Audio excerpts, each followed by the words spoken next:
जय हिंद दोस्तों। आप सभी का अपने YouTube channel ASK teaching temple में स्वागत है। हमारी टॉपिक चल रही थी दोस्तों UP triple S C PET exam 2025 exam के पॉइंट ऑफ व्यू से आज का लेक्चर होने वाला है जलवायु परिवर्तन एवं पर्यावरण। यहाँ से जितने भी तथ्य बनेंगे दोस्तों, UP triple S C PET exam हुआ या यूपी PCS एग्जाम हुआ या अन्य एग्जाम हुए, सभी एग्जामों के पॉइंट ऑफ व्यू से अति महत्वपूर्ण आज का तथ्य होने वाला है। तो आप लोग वीडियो को मिस ना करेंगे, वीडियो के लास्ट तक बने रहिएगा। आइए स्टार्ट करते हैं आज का पहला तथ्य इस टॉपिक का। देखिए, प्राकृतिक वनस्पति जलवायु का सही सूचकांक तथा वातावरण में कार्बन डाइऑक्साइड की बढ़ती मात्रा से हो रहे जलवायु परिवर्तन से प्राकृतिक वनस्पति में भी परिवर्तन हो रहे हैं, जैसा कि आगे आपका मेंशन किया गया है। आइए आगे बढ़ते हैं। ये जलप्रिय पौधे, कौन से पौधे? जलप्रिय पौधे। जलप्रिय पौधे वाटर लविंग प्लांट्स और एक्वाटिक प्लांट वे हैं जो जल में, जैसे वाटर लिली है, दलदली भूमि में या तालाबों के किनारे पाए जाते हैं जलप्रिय पौधे, water loving plants. Eco marks, इसे स्टार कर लीजिए। कोई भी एग्जाम ऐसा नहीं होगा दोस्तों जहाँ से ये प्रश्न बना ना हो। सभी एग्जामों में ये प्रश्न इको मार्क्स से पूछे गए हैं, क्योंकि ये इन्वायरमेंट का क्वेश्चन बनेगा।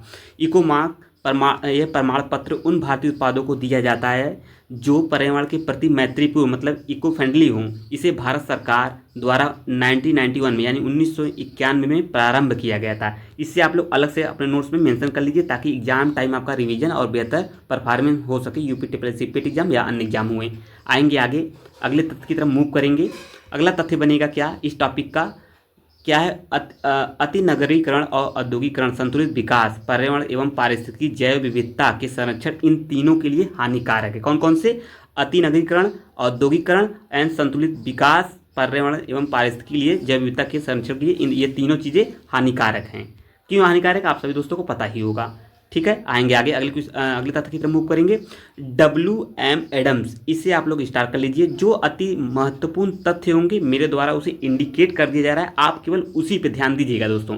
केवल उसी पे ध्यान देंगे तो भी आपका प्रश्न सही होने के चांसेस बढ़ जाएंगे, क्योंकि जो इंपॉर्टेंट है उसी तथ्य पर ज़्यादा विशेष फोकस किया जा रहा है मेरे द्वारा।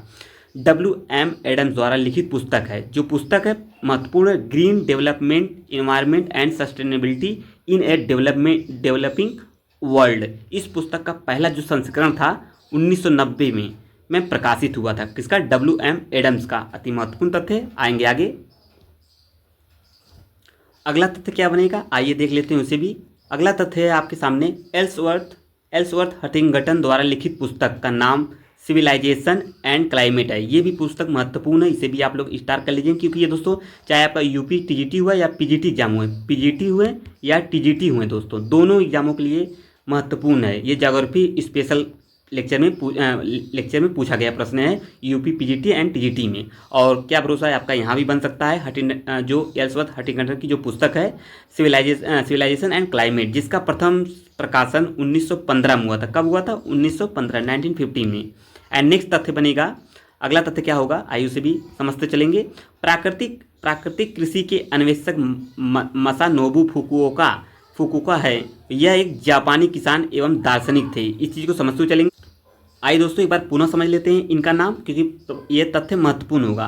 प्राकृतिक कृषि के जो अन्वेषक हैं मसानोबु फुकुओका हैं। कौन है?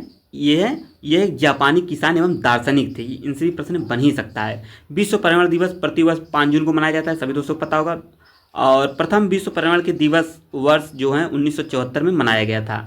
इसको भी आप लोग समझते हुए चलेंगे। आएंगे नेक्स्ट तथ्यों की तरफ मूव करेंगे। ये आपका अगला तथ्य क्या है यहाँ पे समझते हुए चलेंगे। तथ्य क्या थे आइए समझते हैं। विश्व पर्यावरण दिवस जो प्रतिवर्ष 5 जून को मनाया जाता है, प्रथम विश्व पर्यावरण दिवस 1974 को मनाया गया है। उल्लेखनीय है कि स्टॉकहोम अंतर्राष्ट्रीय शिखर सम्मेलन वर्ष 1972 में, तथ्य इंपॉर्टेंट है, लर्न कर लीजिए, इसे आयोजित किया गया था। पर्यावरण पर यह पहला वैश्विक शिखर सम्मेलन था। पहला इंपॉर्टेंट हो जाता है किसी भी एग्जाम के पॉइंट ऑफ व्यू से दोस्तों। इसी सम्मेलन में 5 जून को पर्यावरण दिवस मनाने का निर्णय लिया गया था। ये आपका इन्वायरमेंट से प्रश्न बन सकते हैं। एंड नेक्स्ट क्या होगा आइए उसे भी समझते हुए चलेंगे इस वीडियो के थ्रू। अगला तथ्य बनेगा, ध्यातव्य है कि विश्व पर्यावरण दिवस प्रत्येक वर्ष 5 जून को मनाया जाता है। वर्ष 2023 में विश्व पर्यावरण दिवस का जो केंद्रीय थीम यानी सेंट्रल जो थीम थी सॉल्यूशन ऑफ प्लास्टिक पॉल्यूशन, इसका यह थीम था। 2023 में विश्व पर्यावरण दिवस का मेजबान देश कौन था? आइवरी कोस्ट था। आप एक प्रश्न आप लोगों द्वारा पूछा जा रहा है, मेरे द्वारा पूछा जाएगा। आप लोग कमेंट बॉक्स में अपना आंसर जरूर दीजिएगा दोस्तों, इससे आपका ही तैयार होगा। एंड क्या 2025 का जो पर्यावरण दिवस मनाया गया है अभी हाल ही में जून कर, उसका थीम क्या है? आप लोग कमेंट बॉक्स में जरूर बताइएगा। आएंगे आगे। ये रहा आपका अगला तथ्य। अगला तथ्य क्या बनेगा एग्जाम के पॉइंट ऑफ व्यू से, आइए इसे समझते हैं। पृथ्वी पर पहुंचने वाले सौर विकिरणों की मात्रा में परिवर्तन के लिए सूर्य के संदर्भ में पृथ्वी की स्थिति में बदलाव भी उत्तरदायी है। यह परिवर्तन जलवायु परिवर्तन के खगोल शास्त्रीय सिद्धांत के अनुसार होते हैं। वैज्ञानिक इस सिद्धांत को मिलानकोविच परिकल्पना भी कहते हैं। मिलानकोविच परिकल्पना किसे कहते हैं? तथ्य को एक बार आप लोग फिर से समझ लीजिए, प्रश्न बन सकता है। वैज्ञानिक इस सिद्धांत को मिलानकोविच परिकल्पना कहते हैं। उल्लेखनीय है कि क्या है? उल्लेखनीय है कि आपका मिलुटिन मिलानकोविच सर्बिया वर्तमान क्रोएशिया के गणतज्ञ भूभौतिक कौन थे? जलवायु विज्ञानी खगोलविद थे। कौन थे ये? मिलानकोविच। आप लोग यहाँ से देख सकते हैं, सभी चीज़ों पर मेंशन कर लिया, हमने डिस्कस कर लिया, सभी चीज़ों को समझते हुए चलेंगे। ये एक भी तथ्य आपको मिस नहीं करेंगे। केवल आप सभी दोस्त वीडियो के लास्ट तक बने रहिएगा। वीडियो अच्छा लग रहा तो वीडियो को लाइक जरूर कर दीजिए दोस्तों, अपने मित्र ग्रुप में शेयर कर दीजिए। इस चैनल से जुड़कर कॉम्पिटिटिव एग्जाम की तैयारी जरूर करते रहिए। आएंगे आगे। यहाँ पे हो गया। मिलुटिन मिलानकोविच ने जलवायु परिवर्तन से संबंधित सिद्धांत दिए जो पृथ्वी की लंबी अवधि की कक्षीय स्थिति से संबंधित है। किससे संबंधित है? कक्षीय स्थिति संबंधित है। इन्हीं सिद्धांतों को ही जलवायु परिवर्तन खगोल की सिद्धांत के रूप में मान्यता प्राप्त है। पृथ्वी की कक्षा की उत्केंद्रता या पृथ्वी की घूर्णन अक्ष की तिर्यकता विषु आयन इस सिद्धांत के अंग होंगे। वहीं दूसरी ओर सौर जो किरण है ऊर्जा इस सिद्धांत से संबंधित नहीं है। आप लोग यहाँ देख सकते हैं, सभी तथ्य अति महत्वपूर्ण होंगे। ठीक है, जो तथ्य इंपॉर्टेंट होंगे उसी पर डिस्कस किया जाएगा, बाकी अन्य चीज़ों पर डिस्कस बिल्कुल नहीं किया जाएगा। ठीक है, और 13 जो जनरल अवेयरनेस यानी आपका सामान्य जागरूकता का जो 13 टॉपिक है दोस्तों, आज का जो टॉपिक है, कौन सा टॉपिक है दोस्तों? आज का टॉपिक है जलवायु परिवर्तन एवं पर्यावरण का यह टॉपिक इसमें शामिल है। अब लगभग 1 या 2 टॉपिक और बचेंगे दोस्तों, जल्दी उसे भी कंप्लीट करा जाएगा ASK टीचिंग टेम्पल के द्वारा। आप लोग निश्चिंत होकर चैनल को जरूर सब्सक्राइब कर लीजिए। इस प्रकार के महत्वपूर्ण वीडियो पाने के लिए और कॉम्पिटिटिव एग्जाम की तैयारी करने के लिए चैनल को जरूर सब्सक्राइब कर लीजिए दोस्तों। ठीक है, लाइक शेयर जरूर कर दीजिएगा इस वीडियो को।